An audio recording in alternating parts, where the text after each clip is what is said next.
창세기 38장 1절에서 30절 말씀, 창세기 38장 1절에서 30절 말씀, 저와 여러분이 한 절씩 교독하겠습니다.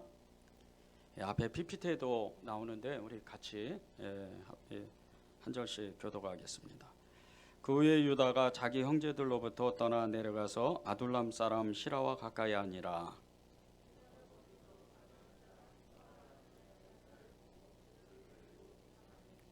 그가 임신하여 아들을 낳음에 유다가 그의 이름을 엘이라고 하니라. 그가 다시 임신하여 아들을 낳고 그의 이름을 오난이라 하고 그가 또다시 아들을 낳고 그의 이름을 셀라라 하니라. 그가 셀라를 낳을 때 유다는 거십에 있었더라. 유다가 장자 엘을 위하여 아내를 데려오니 그의 이름은 다말이더라. 유다의 장자 엘이 여호와 보시기에 악함으로 여호와께서 그를 죽이신지라. 유다가 오난에게 이르되 내 형수에게로 들어가서 남편의 아우된 본분을 행하여 내 형을 위하여 씨가 있게 하라. 오난이 그 씨가 자기 것이 되지 않은 줄을 알므로 형수에게 들어갔을 때에 그의 형에게 씨를 주지 아니하려고 땅에 설정하매 그 일이 여호와 보시기에 악함으로 여호와께서 그도 죽이시니 유다가 그의 며느리 다말에게 이르되 수절하고 내 아버지 집에 있어 내 아들 셀라가 장성하기를 기다리라 하니 셀라도 그 형들같이 죽을까 염려함이라. 다말이 가서 그의 아버지 집에 있으니라. 얼마 후에 유다의 아내 수아의 딸이 죽은지라. 유다가 이루를 받은 후에 그의 친구 아둘람 사람 히라와 함께 딥나로 올라가서 자기 양털 깎는 자에게 이르렀더니 어떤 사람이 다말에게 말하되 내 시아버지가 자기의 양털을 깎으려고 딥나에 올라왔다 한지라. 그가 그 과부의 의복을 벗고 너울로 얼굴을 가리고 몸을 휩싸고 딥나 곁 에나이문에 앉으니 이는 셀라가 장성함을 보았어도 자기를 그의 아내로 주지 않음으로 말미암음이라. 그가 얼굴을 가리었으므로 유다가 그를 보고 창녀로 여겨 그 곁에서 그에게 나아가 이르되 청하건대 나로 내게 들어가게 하라 하니 그의 며느리인 줄 알지 못하였습니다. 그가 이르되 당신이 무엇을 주고 내게 들어오려느냐. 유다가 이르되 내가 내 떼에서 염소 새끼를 주리라. 그가 이르되 당신이 그것을 줄 때까지 담보물을 주겠느냐.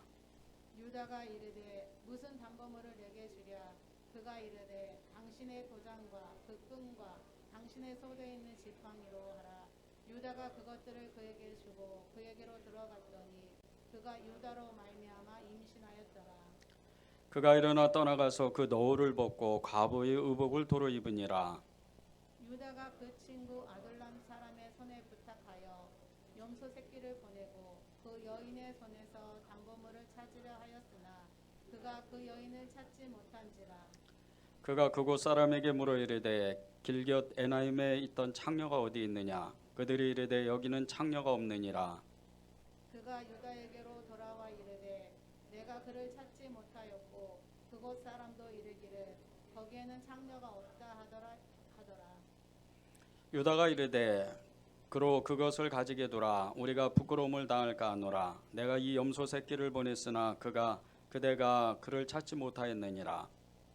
석 달쯤 후에 어떤 사람이 유다에게 일러 말하되 내 며느리 다말이 행음하였고 그 행음으로 말미암아 임신하였느니라. 유다가 이르되 그를 끌어내어 불사르라.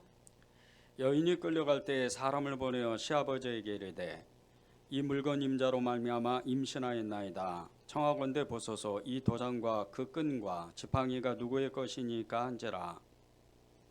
유다가 그것을 알아보고 이르되 그는 나보다 옳도다. 내가 그를 내 아들 셀라에게 주지 아니하였음이라 하고 다시는 그를 가까이 하지 아니하였더라. 해산할 때에 보니 쌍태라. 해산할 때에 손이 나오는지라. 산파가 이르되 이는 먼저 나온 자라 하고 홍색 실을 가져다가 그 손에 메었더니 그 손을 도로 들이며 그의 아우가 나오는지라. 산파가 이르되 내가 어찌하여 터뜨리고 나오느냐 하였으므로 그 이름을 베레스라 불렀고 함께 읽겠습니다. 그의 형 곧 손에 홍색 실 있는 자가 뒤에 나오니 그의 이름을 셀라라 불렀더라. 아멘. 하나님의 말씀입니다. 유다를 한마디로 이렇게 말하면 그냥 좋은 사람, 정말 이렇게 너무 사람이 좋은 사람, 그렇게 말할 수 있습니다. 유다는 정말 좋은 사람입니다. 유다는 예수님의 조상이고 또 그의 동생 요셉을 살리려고 무던히도 애를 썼던 사람이고 형제들과 함께 정말 좋은 관계를 가졌던 사람이 이 유다입니다. 또 이 유다는 야곱과 레아의 네 번째 아들로서 장자의 축복권을, 네 번째 아들인데도 불구하고 루벤이 받아야 되는, 장자 루벤이 받아야 되는 이 장자의 축복권을 받고 예수님의 조상이 되죠. 너무나 큰 축복을 받았던 사람이, 너무나 정말 하나님의 은혜를 입었던 사람이 이 유다입니다. 유다의 그 축복은 이루 말할 수가 없습니다.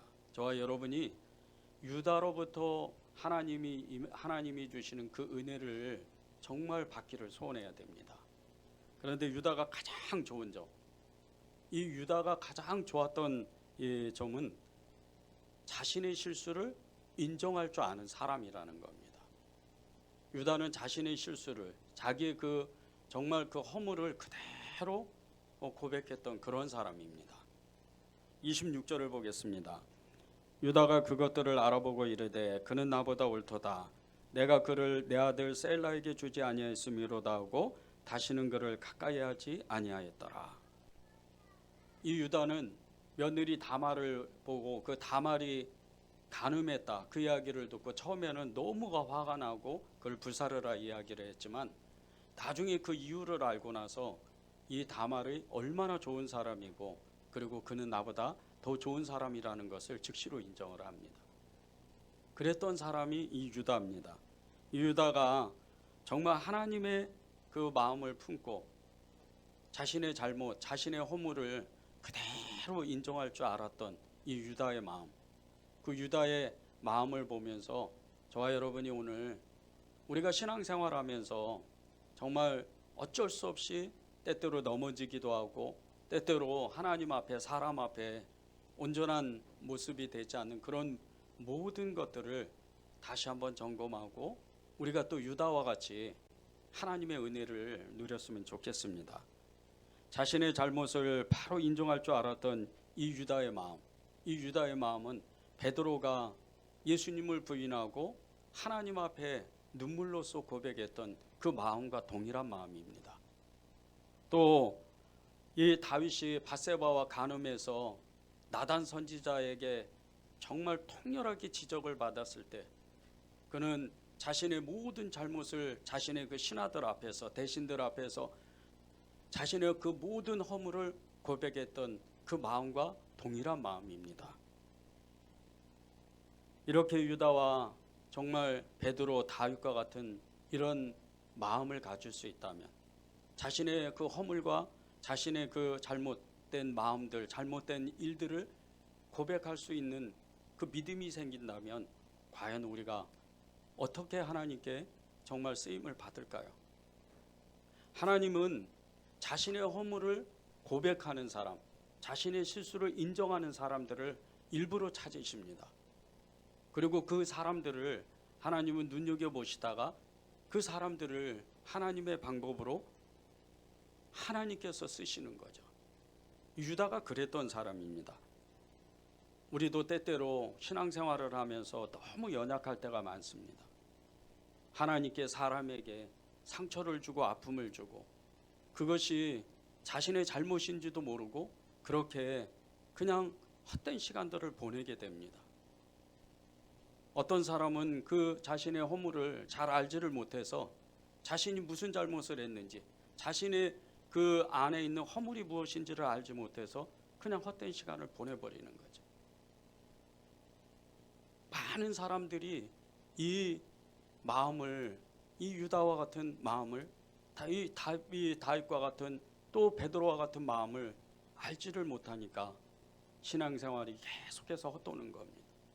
예수님은 자신의 죄를 고백하는 사람, 자신의 허물을 고백하는 사람을 너무나도 귀하게 여기십니다.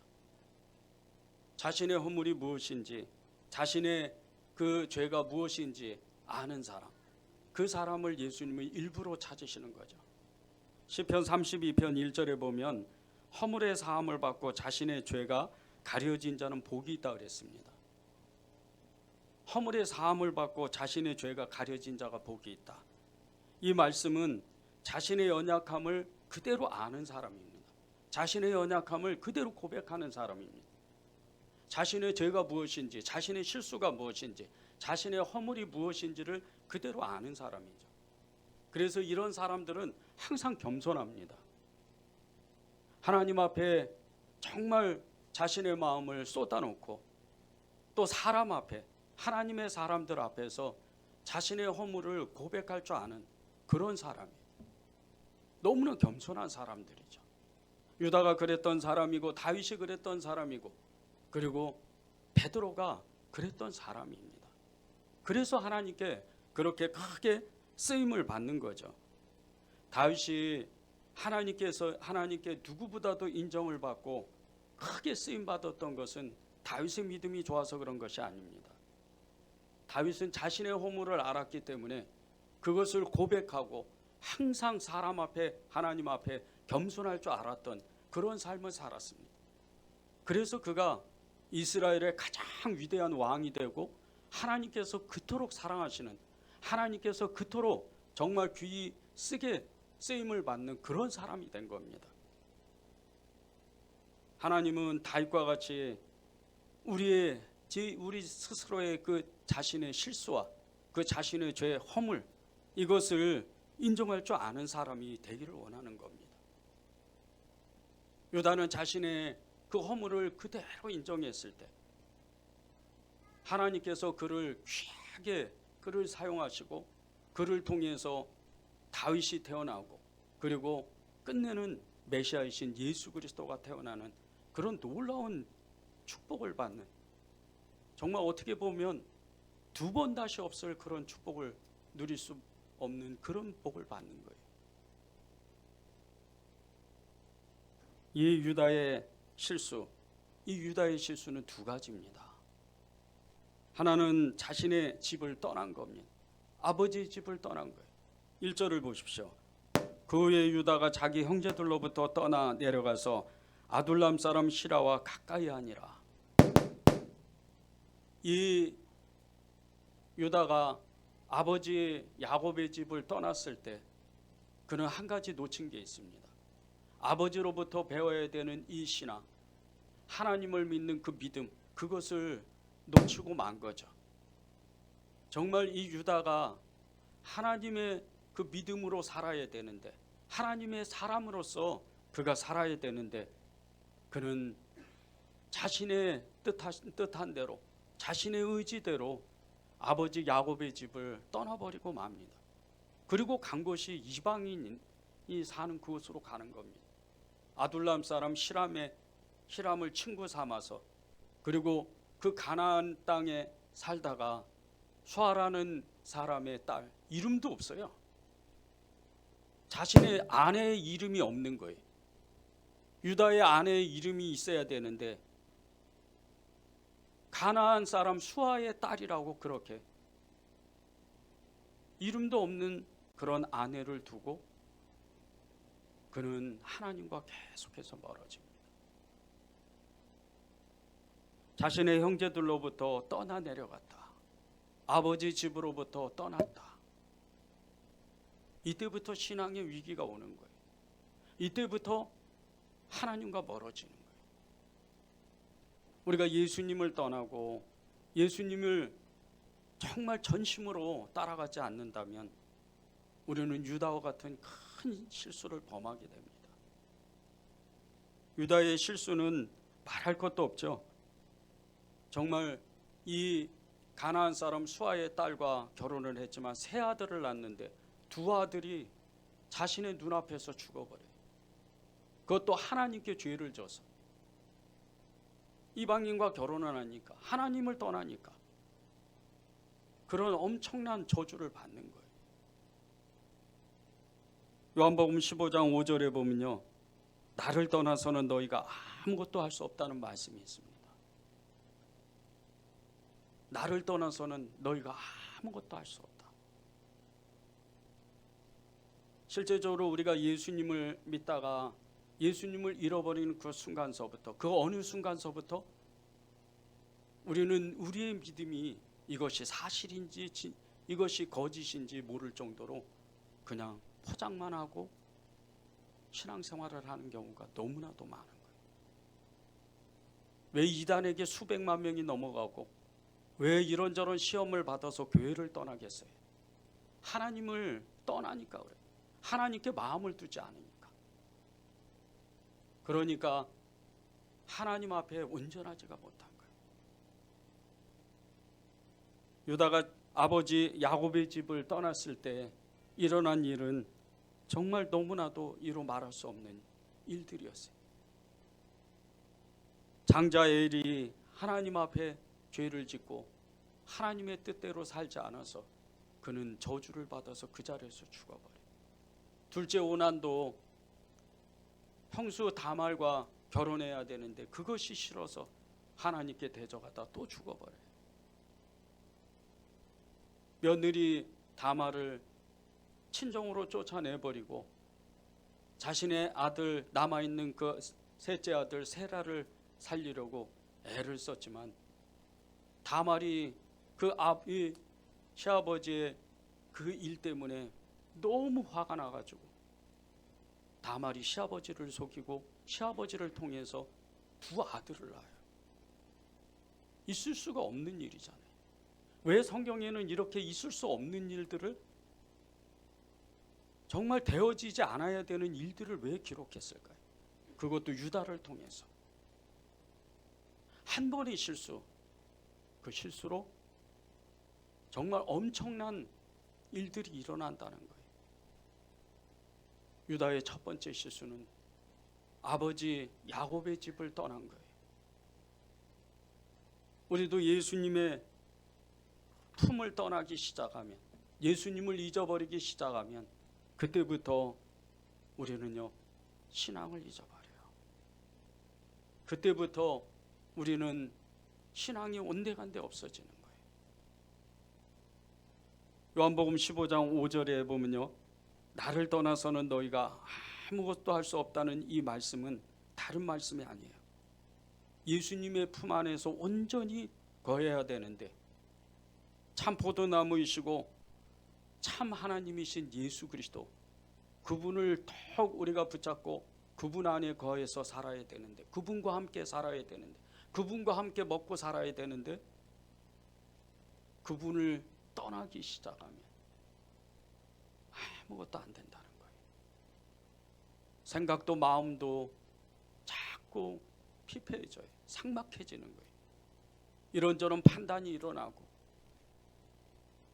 하나님께 온전하지 못하고, 더군다나 그리스도 안에 있는 형제들에게도 온전한 마음을 갖지 못해요. 이게 하나님을 떠나면 정말 견딜 수 없는 그런 어려움을 겪는 거예요. 가룟 유다가 예수님을 떠나는 순간서부터 예수님을 그렇게 사랑했던 사람, 예수님을 정말 전심으로 따랐던 이 가룟 유다조차도 그 마음에 사단이 들어가요. 저와 여러분 중에 가룟 유다가 예수님을 사랑했던 그 마음처럼 사랑하는 사람은 별로 없습니다. 사단이 들어가기 이전에는 가룟 유다는 예수님을 진짜 사랑했던 사람이에요. 그분이 메시아인 줄 알고, 그분이 이스라엘을 해방하는 그 그리스도인 줄 알고 그분을 전심을 다해서 따라갔어요. 가룟 유다가 누굽니까? 열심당원이에요. 그는 나라를 사랑했던 사람이요, 민족을 사랑했던 사람이요, 조상의 유전을 사랑했던 사람이었어요. 이스라엘 민족을 사랑했던 사람이었어요. 그런 그가 예수님을 만났을 때 얼마나 감격했겠어요. 전심을 다해서 3년을 따라다니는 거예요. 그런데 그가 예수님을 떠나는 순간서부터 마귀가 그 속에 들어갔다 그랬어요. 마귀가 한순간에 이 가룟 유다의 마음을 빼앗아 갔을 때 그는 정말 어찌할 바를 알지 못해요. 그는 그때부터 예수님을 어떻게 하면 죽이려고, 어떻게 하면 팔려고, 어떻게 하면 예수님을 넘기려고 애를 씁니다. 그러다가 끝내 어떻게 돼요? 가룟 유다는 자살해버려요. 예수님을 떠나니까.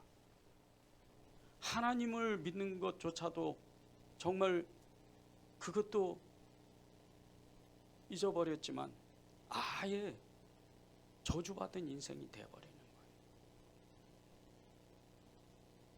누가복음 15장에 보면요, 아버지 집을 떠나 허랑방탕에 거의 거름뱅이가 되어서 아버지 집으로 돌아온 둘째 아들 탕자 이야기가 나옵니다. 이 이야기의 주제는요, 아버지 집을 떠나면, 하나님을 떠나면 이렇게 된다는 거예요. 우리는 절대로 하나님을 떠나면 안 돼요. 하나님 앞에 전심을 다해야 돼요. 어떤 일이 있어도 좋을 때만 하나님을 따라가는 게 아닙니다. 슬플 때, 괴로울 때, 어려울 때, 그때도 하나님을 붙잡고 따라가야 돼요. 그것이 우리가 하나님의 신앙, 예수 그리스도를 믿는 그 믿음을 잊어버리지 않는 방법이에요. 요한복음 15장 1, 2절은요, 나는 참포도나무여 내 아버지는 농부라. 물은 내게 붙어 있어 열매를 맺지 아니하는 가지는 아버지께서 그것을 제거해 버리신다 그랬어요. 예수님은 참포도나무이시고 참 하나님이시고 하나님 아버지는 농부신데, 우리가 예수님께 접붙임되지 않으면, 우리가 예수님으로 공급받지 않으면, 영적으로나 육신적으로나 신앙적으로 예수님께 그 생명의 기운을 계속 이어받지 않으면 하나님은 우리를 그 포도나무에서 제거해 버리신다는 거예요. 여러분은 예수님께 정말 그 영적인 영양분을 다 공급받고 계세요? 여러분은 정말 예수님의 말씀대로 사는 그런 노력을 부단히 또 노력하고 계세요? 이게 얼마나 중요한 줄 아십니까? 예수를 믿으면 믿는 구석이 있다. 예수를 믿으면 그 얼굴이 정말 해와 같이 빛난다. 이 말씀은 다른 게 아니에요. 말씀으로 그 안에서 채워지고 그 믿음으로, 그의 생명으로 채워질 때 그 마음 안에 아무것도 걸리는 게 없는 거예요. 예수님께 접붙임 됐는데 어떻게 부정적인 생각을 하고, 어떻게 사람을 미워할 수가 있고, 어떻게 교회에 봉사하지 않을 수가 있어요? 그건 있을 수가 없는 일이에요.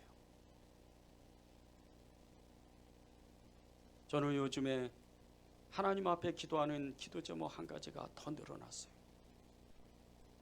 하나님께서 주시는 그 마음 가운데 진짜 예수님이 접붙임되면, 예수님의 그 말씀대로 살면, 예수님의 말씀을 읽으면 진짜로 하나님은 일하실까?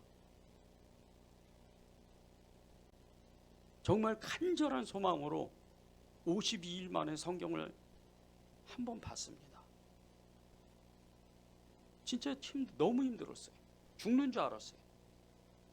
사역은 해야 되죠. 생활은 해야 되죠. 어떨 때는 하루 12시간씩 성경을 보았어요. 거의 잠을 안 잤어요. 새벽 2시에도 일어나고 4시에도 일어나고 6시에도 일어나고. 그런데 성경을 일독하고 나서 제가 깨닫는 게 하나가 있었어요. 제 안에 뭔가가 남았다는 거예요. 그것이 말씀이었어요. 그것은 말씀이자 믿음이고 믿음이자 예수님이었어요. 말씀을 왜 읽자 그래요? 예수님은 참 포도나무라고, 예수님은 진짜라고, 진짜 하나님이라고 우리가 생각으로는 많이 합니다. 내가 이것도 해보고 저것도 해보고 세계 선교, 전도, 구제 다 하겠다고 고백을 해요. 그러나 말씀이 없으면, 예수님이 없으면 생각으로 끝나는 거예요. 전에 내가 뭐 했어? 전에는 어떤 일을 했어? 다 끝난 거예요. 지나간 거예요. 지금이 중요한 거예요. 지금 내가 예수님께 붙어 있는지, 지금 내 안에 예수님의 말씀이 내 안에 있는지, 이게 가장 중요한 거예요. 그래서 예수님은 첫째도 둘째도 셋째도 예수님께 붙어 있으라는 거예요. 예수님과 하나 되라는 거예요. 우리의 신앙을 잘 지키려면요, 예수님께 꼭 붙어 계십시오.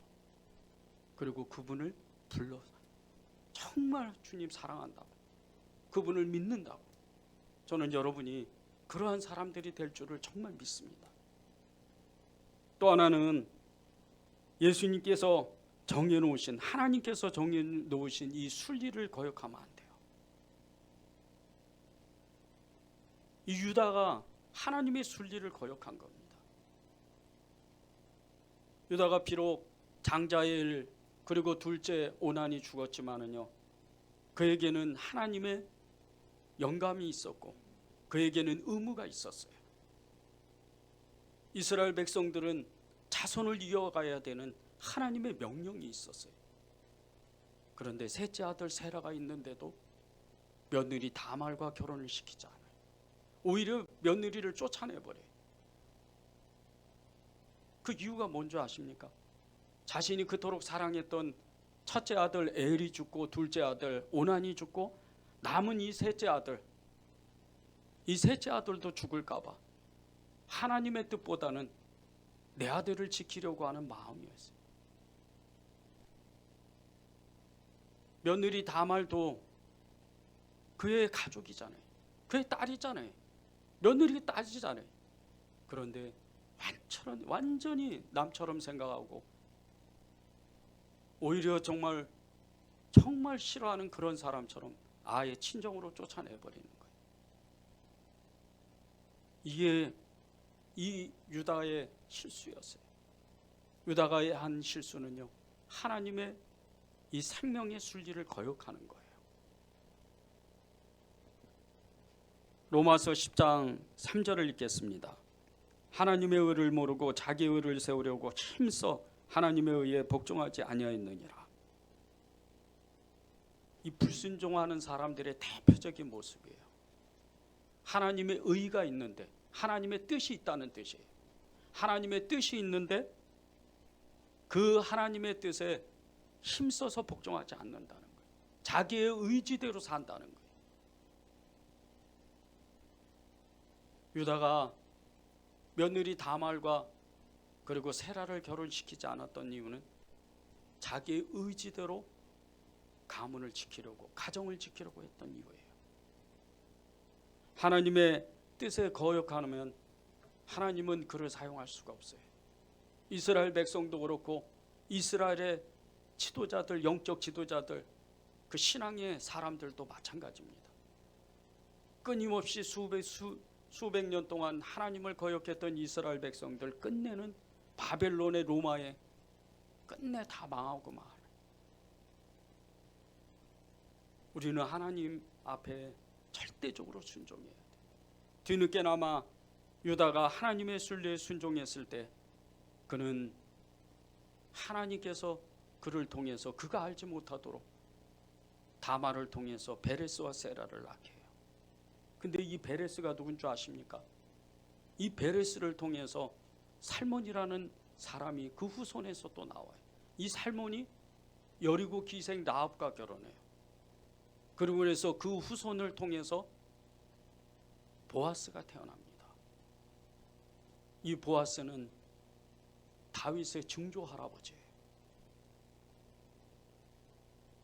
우리의 실수를 정말 두려워하지 않고 그대로 인정하고 하나님께 우리의 연약함을 고백할 줄 아는 그런 마음의 자세가 되면 하나님은 우리의 삶 속에서 우리의 삶을 개입하기 시작을 해요.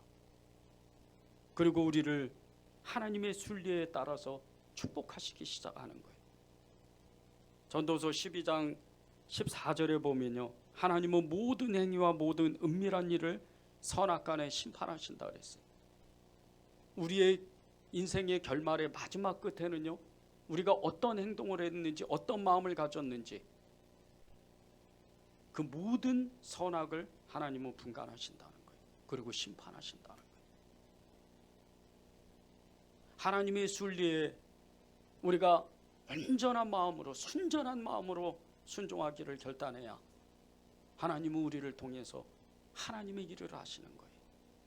이 순리에 대한 좋은 글을 어느 글에서 찾았는데 너무나 은혜가 되더라고요. 한국 기독 공보 칼럼에 실린 이 글인데, 세문안교회 장로님이신 서원석 장로님이 순리에 따르는 삶의 지혜라는 이 글을 썼어요. 그 일부를 제가 읽어드리겠습니다. 예수님께서는 안식일에 밀을 까서 잡수시고 병자를 고쳐주셨다. 율법으로는 문제가 있는 행동일지 모른다. 그러나 인간의 생명이 무엇보다 소중하다는 순리를 따르신 것이다. 다윗은 자기를 죽이려고 한 사울 왕을 해칠 수 있는 기회가 많았음에도 불구하고 하나님께서 기름 부으신 종을 해치지 않았다. 그것은 한 단계 높은 순리를 따른 용기 있는 행동이라고 생각한다. 이렇듯 순리는 평범한 진리의 편에 서는 것이다. 우리의 생활 속에 일어나는 소소한 일들이 내 마음대로 되지 않을 때 우선 불만을 가지는 것이 정상적인 약한 우리의 모습이다. 그럼에도 불구하고 여기에 하나님의 뜻이 있겠지 하고 생각하며 기쁠 때나 어려울 때나 되어지는 결과를 겸허하게 받아들이면 감사한 마음을 가지는 것 또한 순리가 아닐까. 마음대로 되지 않는다고 우리들 자신이 위축되고 좌절한다면 하나님 보시기에 바람직한 모습일까? 모든 일에 있어서 되어지는 결과가 하나님의 뜻대로 되게 해달라는 간절한 기도를 드리는 것이 순리를 따르는 지혜라고 생각한다. 물이 흐를 때의 지형을 보면 어디로 흐를지를 알 수 있다. 물은 절대로 억지로 엉뚱한 곳으로 흘러가지 않는다. 순리란 물이 어디로 흐를지 알 수 있는 것처럼 세상 일이 어디로 갈지를 짐작케 하는 것이다. 하나님의 뜻에 의지하여 매사를 판단하면 어느 방향으로 가야 할지 알게 된다. 어떻게 보면 순리에 어긋나게 행동하는 것은 물이 높은 곳으로 흘러가는 것처럼 불가능한 것처럼 상당히 어려운 일이다. 이 땅에 하나님의 나라가 세워질 수 있도록 우리가 속해 있는 공동체에서 순리를 따르는 삶의 지혜를 실천해 보자. 우리의 연약함을 진짜로 안다면, 그러면 우리는 어떻게 살까요? 첫 번째는 예수님 앞에 달려나갑니다. 살려달라고. 두 번째는 우리의 삶의 모든 모습, 교회를 중심으로 나의 가정, 직장, 이웃, 그 삶의 모든 영역에서 하나님의 뜻이 무엇인지를 계속해서 물어보게 돼요. 유다는요,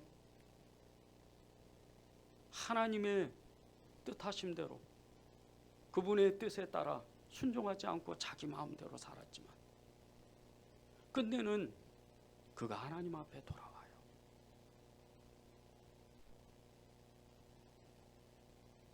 잡혔던 자신의 형인 시므온을 구하기 위해서 자신이 대신 애굽에서 잡혀 죽겠다고, 자기가 인질이 되겠다고 했던 사람이 이 유다예요. 자신의 아들들이 가나안 땅에서 그대로 살고 있는데 먼 애굽 땅에 가서 자신의 형 시므온을 위해서 죽겠다고 했던 사람이 유다입니다. 하나님은 그것을 눈여겨보시는 거예요. 여러분의 허물과 여러분의 그 실수, 신앙생활을 하다가 때때로 내가 무너지는 그런 마음들, 실수하는 모든 일들, 그것을 주님께 고백하기만 하면 돼요. 그러면 우리도 다윗과 같이, 베드로와 같이, 바울과 같이 쓰임받을 수 있는 거예요. 주님을 만났던, 부활하신 예수님을 만났던 이 바울은요, 자신이 얼마나 큰 실수를 했는지, 자신이 생각이 얼마나 잘못됐는지를 한 번에 알았던 사람, 그리고 그의 평생에 오직 예수님만 붙들고 예수님만 따라가고 예수님의 그 말씀대로만 살았던 사람입니다. 오늘 주님은 여러분에게 다른 말씀을 하시는 게 아니에요. 나의 연약함을 그냥 고백해라.